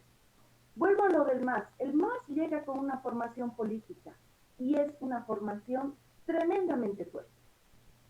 Algo que no se tiene por parte de los partidos, de los jefes de partidos o de grupos políticos, no se tiene en las otras tiendas políticas. No existe ningún tipo, ni siquiera de tratar de unificar, de tener reuniones, de capacitar, de cómo podemos hacer para que las cosas funcionen, un análisis crítico, una lluvia de ideas. No existe. Por lo menos eso es lo que yo he visto. Entonces, obviamente, existe, digamos, un político rico porque tiene formación, porque sabe seguir la línea, atiende lo que tiene que decir, está informado. Y tienes una oposición totalmente desnuda, flaca, flamenca, y con todo eso no avanza nada. Entonces, para mí eso es un factor tremendamente importante. Yo considero de que es muy fácil, y disculpen el término, gusanear a la oposición, ¿sí? Es como que tengo una manzana, le lanzas 2 gusanos y rápidamente se pudre. Yo lo he visto, por ejemplo, en las elecciones del primer fiscal general, o sea, fue muy fácil que saquen, no tenían unidad de voto, tenían los 2/3, pero no estaban unificados al interior. Había gente que se mantuvo que no iba a votar por Guerrero. Y sin embargo, tuvieron la capacidad de sacar a 8. Gracias, Alejandra. Estamos con los tiempos apretados. Gracias por tu aporte. Un tema importante, el tema de la formación política, pero hay que distinguir aquí elementos, ¿no? La formación política se construye a partir de una visión histórica o un relato histórico, una propuesta ideológica y un programa y un proyecto de poder, cosa que estos proyectos, agrupaciones, no se detienen a reflexionar ni a articular. Charito. Hola, muy buenas noches, estimados. Gracias por esta riqueza que hace mucho tiempo que no tenía el gusto de escucharla. Probablemente lo que yo les mencione no viene del área sociológica o política, pero como una ciudadana que no lo he vivido de cerca de ningún partido político y como clase media, voy a dar mis percepciones. Si ustedes recordarán, en el año 2003 el precio del petróleo estaba alrededor de $43. Hoy estamos entre los 33 y los $35. No tenemos reservas de gas, no tenemos reservas de petróleo, no tenemos con qué realmente alternar el famoso proyecto productivo que se vino anunciando en los últimos 20 años y de manera particular en los últimos 14. Por lo tanto, a mí me llama poderosamente la atención que cuando estos 3 candidatos, esta última elección, se plantean diversas cosas, pero que no tocan el corazón de las personas, ni de la clase alta, ni de la media, ni de la baja, porque la terminología que manejan es difícil para la población, para el populacho. ¿Verdad? La clase media está buscando estabilidad laboral, tampoco te dice. No obstante, en el caso de Arce te dice, vamos a resolver la economía, vamos a ser felices, vamos a una economía más o menos así de la abundancia. Luego que es posesionado, a los 2-3 días dice, las arcas están vacías, no existe dinero en los cajones, se lo han robado todo, tuvimos 11 o 12 meses de ladrones, y muestran los ojos grandes como que no hay nada. Sabíamos los bolivianos y los que hemos hecho seguimiento en términos de la economía, que desde el 2014 hemos venido viviendo una crisis, ¿verdad?, en la que la economía vino reduciéndose. Y no es ninguna casualidad cuando yo comienzo y digo 2013, 34 el barril de petróleo, y encontramos hoy un barril de petróleo entre 33 y $35. Entonces, en esta semana existe un triángulo perfecto y no sé cuánto tiempo va a durar. Decía el señor, el primero que tomó la palabra, que el MAS está dividido en 3, pero yo veo a nivel social, porque si no entendemos el contexto y la coyuntura va a ser muy difícil poder ver quién puede en este momento, en estas condiciones, levantar la moral de una oposición que no es el 45%, es más que el 45%, ¿correcto? La gente está con hambre, y está con hambre no solamente de los últimos 11 meses, está con hambre de justicia, está con hambre en el estómago, no encuentra un trabajo seguro, los jóvenes están más del 60% desocupados, decía Luciana, alrededor de 2.5 millones de desocupados, perdón, de gente pobre y extrema pobreza. Es más alto por los cálculos que se han hecho. TEDLA y las otras fundaciones han apuntado a un nivel mucho más alto. Cuando asumió Evo Morales, el gobierno, estábamos alrededor del 70% de la economía informal, hoy estamos llegando al 78%. Y de igual manera, el 2005 al 2006 teníamos una población que abordaba más o menos el 32% de la población rural. Hoy no llegamos ni al 20% de población rural. Entonces existe un elemento paradójico. Cuando hubo una etapa de abundancia en la economía, se siguió viniendo la gente, o fue el campesinado siguió siendo expulsado del campo a la ciudad. Una economía que podría haberse ido formalizando parcialmente en etapas, en vez de ir formalizándose, ha transitado más hacia el camino de la informalidad y en muchos casos de la ilegalidad. Es imposible explicar en este momento que haya tanto vendedor ambulante que se multiplique, y en el caso de Santa Cruz, por ejemplo, que se hayan abierto 5, 6, 7 libres de jóvenes que tienen una carrera profesional y no encuentran un campo de trabajo. Entonces, en este contexto vuelvo al tema. ¿Qué es lo que está pasando cuando a 2 o 3 días de asumir el gobierno, el presidente Arce descubre que no existe dinero, que estamos en una situación extremadamente crítica económicamente y que todos sabemos que no hay de qué echar mano, porque mínimamente de 5 a 10 años vamos a tener que invertir para poder abrir, pues descubrir nuevos pozos petrolíferos, hidrocarburíferos, o el caso de Potosí con la cuestión del litio u otros proyectos. Tendremos que seguir buscando algunos elementos inmediatos para poder reactivar estructuralmente la economía. De ahí el hecho que se puede explicar estos elementos que mencionaban los politólogos, que ese remanente, esa gran capacidad del voto blando y el voto duro no se puede explicar si no es una economía que se fue abriendo y se fue sustentando con una economía informal e ilegal. Esa economía no la podemos contabilizar. Esa economía y esos recursos financieros no fácilmente pueden entrar al arca del Estado, ¿correcto? Entonces hay un colchón amortiguador más amplio, más rico y más diverso. Por lo tanto, tenemos en marzo unas elecciones. Y yo me pregunto, si la economía jala la política, por lo tanto es economía política, pareciera ser que la política, esa política populista que hemos tenido en estos 14 años, que la practica hasta el MAS, porque veo como una bisagra, como el fin de un modelo con variedades que fundó el MNR en el 52, pero en una versión mucho más populista, indigenista desde el punto de vista del discurso y no así de quienes realmente están al mando. Tiene un gran desafío en estos próximos 100 días. Y no es en 100 días que se va a llevar adelante las elecciones. O dicta las medidas que tiene que dictar, o nos ahogamos económicamente para que después de 3 días de las elecciones, salga lo que salga, se dictarán las medidas más duras. Entonces, seguramente aquí habrá una bifurcación entre lo políticamente correcto y lo políticamente incorrecto, porque lo que se está buscando es el voto. El señor... Gracias, Charito. Ya, okay. El tiempo nos aprieta, vas a disculpar.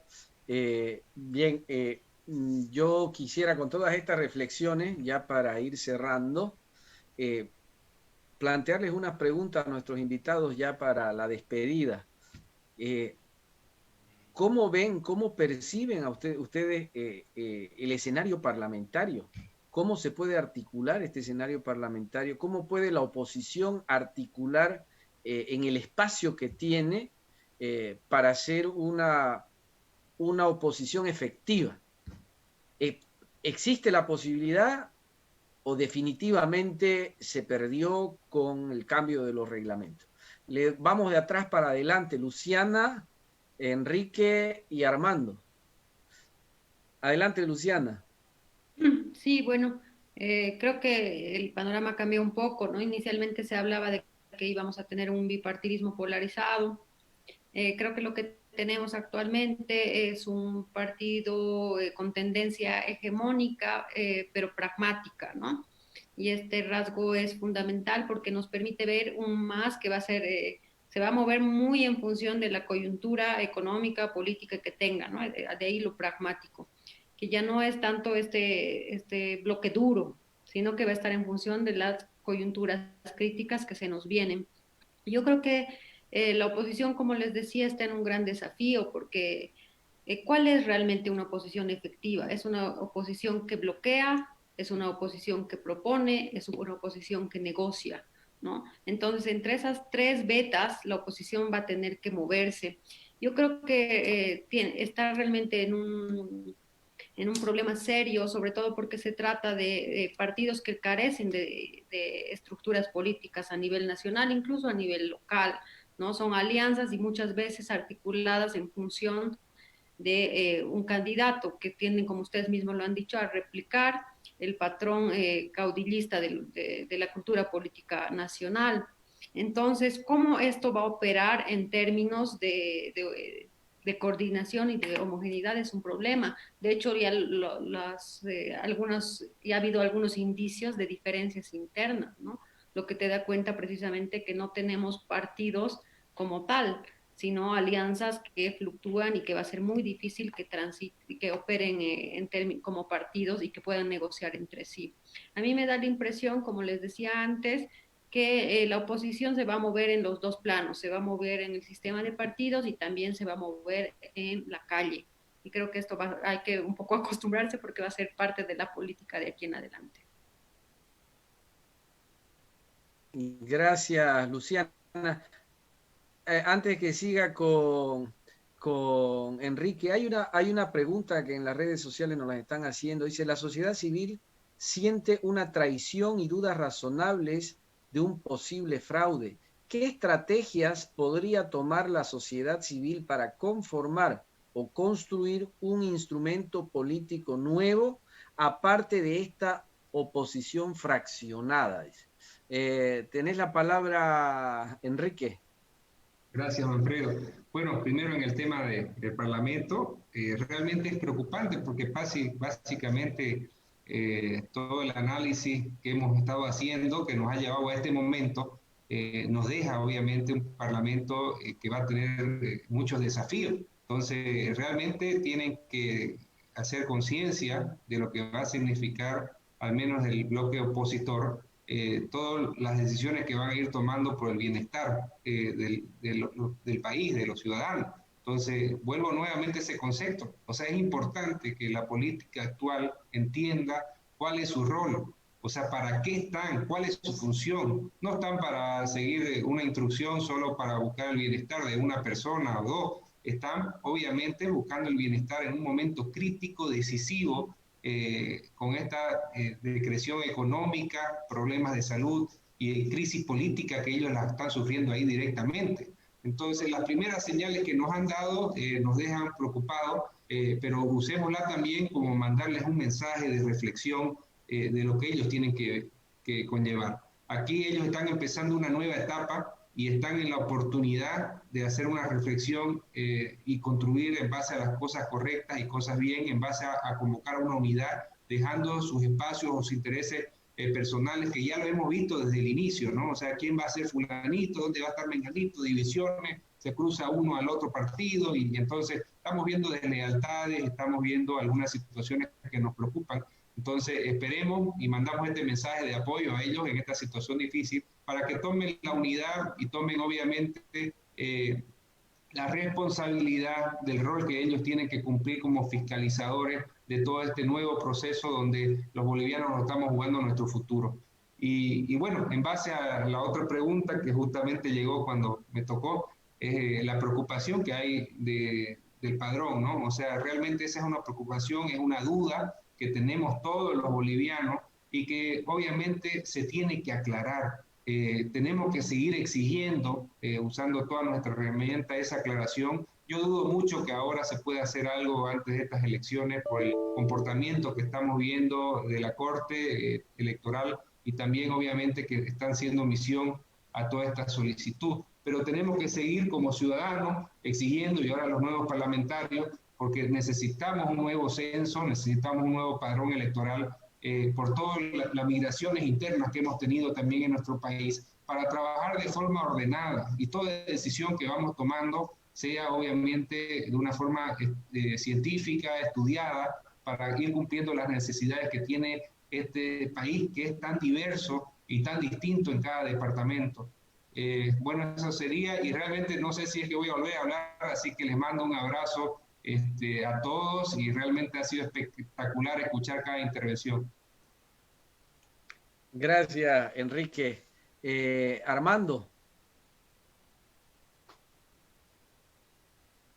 tu micrófono tenés que activarlo. Gracias, Manfredo.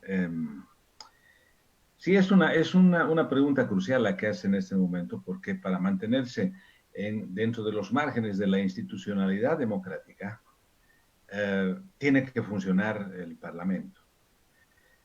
Claro que las calles son una opción, ¿no es cierto? Pero eso es una opción con límite, que no debería sobrepasar la institucionalidad de la democracia. Entonces, hay que buscar una combinación entre las dos posibilidades.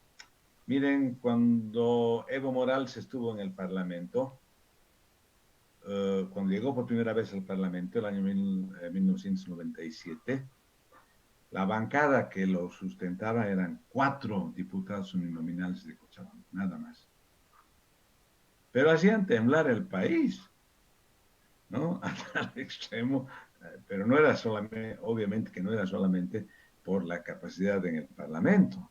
Pero en el Parlamento no actuaban. Al Parlamento lo utilizaban su inmunidad. En ese entonces había inmunidad, todavía ahora ya no hay inmunidad parlamentaria. Utilizaban su inmunidad para dirigir las movilizaciones. ¿Ah? Ahora, para dirigir las movilizaciones. Yo creo que va a tener que ser una combinación de las dos, pero con legitimidad democrática. Porque lo que hacía Evo Morales era, hacer desmanes, digamos. La famosa política de los bloqueos y todas esas cosas era tremenda y hacía temblar. Ahora, lo que sí se ve ahora en el Parlamento es que hay una enorme falta de experiencia. Primera cosa, ¿qué cosa se ha apelado?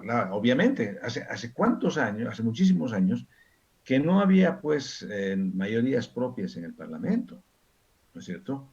Recién desde el gobierno de Evo Morales ha tenido su mayoría propia y hasta ha llegado a los 2/3. Pero antes de eso, ninguno de los gobiernos tenía mayoría propia y todos los gobiernos se llevaban por los acuerdos con otros partidos políticos, con la famosa democracia pactada, ¿no es cierto? Esta era la democracia de los acuerdos políticos para poder conseguir posibilidades de gobernabilidad.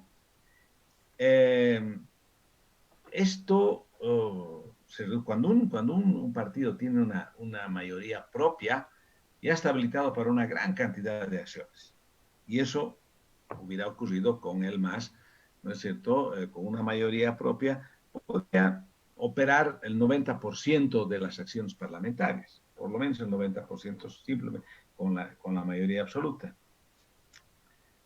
Pero había un margen de acciones para las que estaba obligado a pactar, a hacer acuerdos, por lo menos si se mantienen dentro de los regímenes reglamentarios. Muy hábilmente, la última acción de los 2 tercios anteriores fue liquidar gran parte de esa cantidad de temas sobre los que estuviera visto obligado a pactar de alguna manera el MAS. ¿Y cuál ha sido la respuesta? Han sido respuestas totalmente inadecuadas. Han dejado al margen el análisis de los recursos reglamentarios. ¿Qué es lo que ha hecho qué es lo que ha hecho el MAS para modificar el reglamento? Ustedes saben que para modificar el reglamento se requiere la quiescencia o el voto de 2 tercios de la totalidad de los miembros de cada cámara. ¿Habrá habido 2 tercios de la totalidad de los miembros? ¿Habrá habido comprobación nominal del voto? Porque para cosas que son centrales de esas modificaciones se hace comprobación nominal del voto. Porque si no, no hay nada que certifique que efectivamente esa modificación fue reglamentaria y de acuerdo a las normas. Entonces, en lugar de apelar a esos temas y decir, bueno, vamos a revisar las actas, vamos a revisar las actas de votación para la modificación del reglamento, se lanza con cosas que no tienen nada que ver. Recursos ante ¿cómo se llama? Un recurso constitucional, no sé qué. La primera atribución que reconoce a las cámaras la Constitución es la elaboración de su reglamento. Están despistados. Ese recurso que ha presentado la comunidad ciudadana, obviamente lo van a rechazar, no lo van a aceptar en el Tribunal Constitucional, porque si es que se ha cumplido con la norma, no estaban en su derecho, así nomás es la norma también. Pero yo estoy casi seguro que no ha sido, y además de que no ha habido comprobación nominal del voto. Y si no hay comprobación nominal del voto, no hay nada que pueda certificar la validez de ese reglamento. Entonces hay que trabajar por el interior, con los reglamentos, aplicar los reglamentos. Yo creo que en eso está la oposición totalmente despistada. No ha hecho una acción adecuada. ¿Por qué? Porque sus parlamentarios no conocen, no tienen la experiencia, seguramente ni siquiera conocían los reglamentos a profundidad, en fin. Entonces, están perdiendo la posibilidad todavía de recuperar un poco de influencia. ¿Qué queda por afuera? Queda por afuera entonces la acción ciudadana. Pero eso sí hay que combinar. Cuidado que la acción ciudadana se vaya contra el Parlamento. Entonces los parlamentarios de la oposición tienen que tomar conciencia de que su primera tarea o su principal atribución es representar. Y tienen que bajar a las bases de la representación.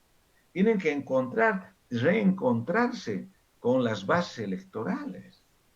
Porque lo primero que ocurre con muchos parlamentarios es que llegan al Parlamento, se olvidan del resto, se olvidan de dónde vienen, creen que se han convertido en autoridades. Falso. Un parlamentario no es autoridad, es representante, es mandatario, tiene que responder a sus bases electorales. ¿No es cierto? Y entonces, ahora, se necesita un asesoramiento, necesitan los parlamentarios que se los pueda orientar en sus acciones. ¿No es cierto? Y ver que las acciones que se puedan generar desde la sociedad civil sean en consumo. Por ejemplo, acciones de fiscalización. Hacer una acción de fiscalización y dejarla, esa acción de fiscalización, solamente librada a la suerte del voto final que va a haber en la Cámara o en la Asamblea, ¿no es cierto? Es una tontería porque siempre van a perder. Siempre van a perder. ¿No es cierto? Entonces, esa acción de fiscalización tiene que estar respaldada con una acción ciudadana. Por eso es que si los parlamentarios ahora no vuelven a sus orígenes, al voto, al ciudadano que ha votado por ellos, están perdidos. Gracias, Armando. Nos van a atropellar, ¿no? Entonces, yo creo que ese es el futuro. Y bueno, habría que hacer esfuerzos desde diversas instituciones para poder trabajar un poco más consistentemente con esa representación parlamentaria. Muchísimas gracias.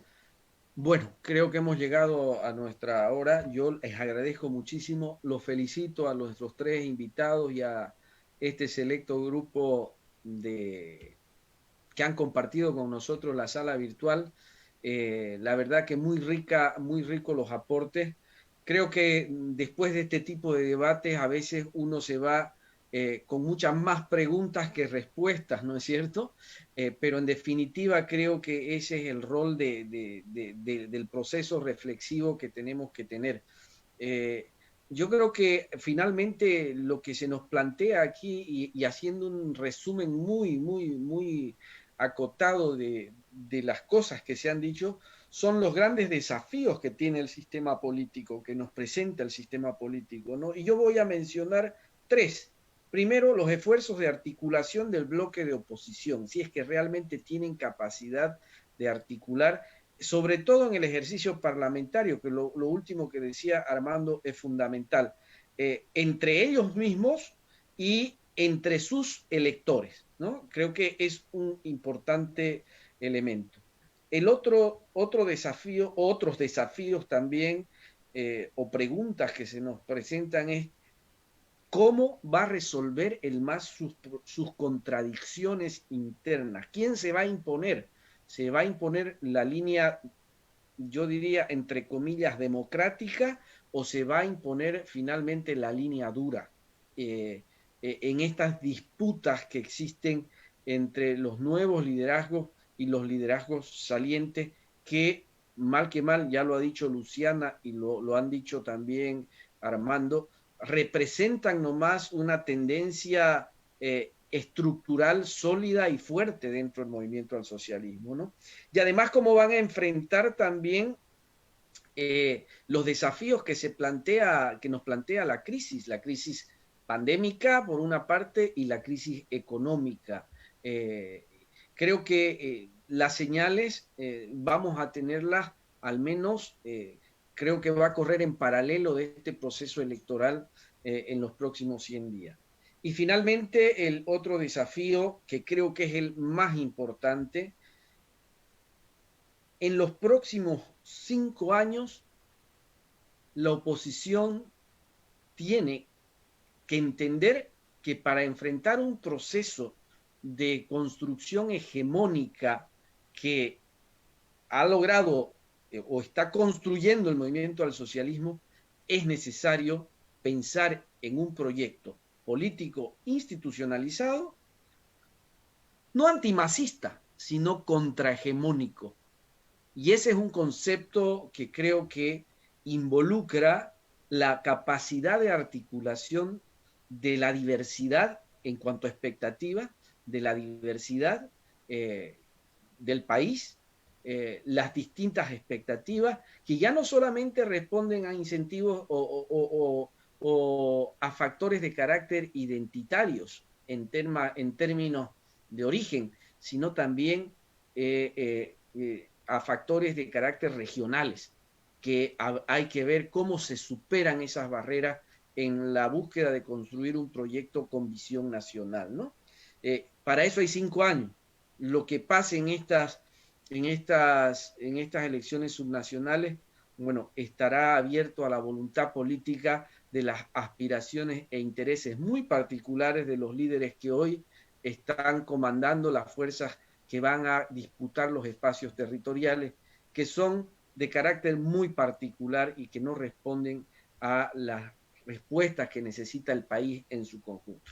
Yo con esto me quedo, les agradezco muchísimo.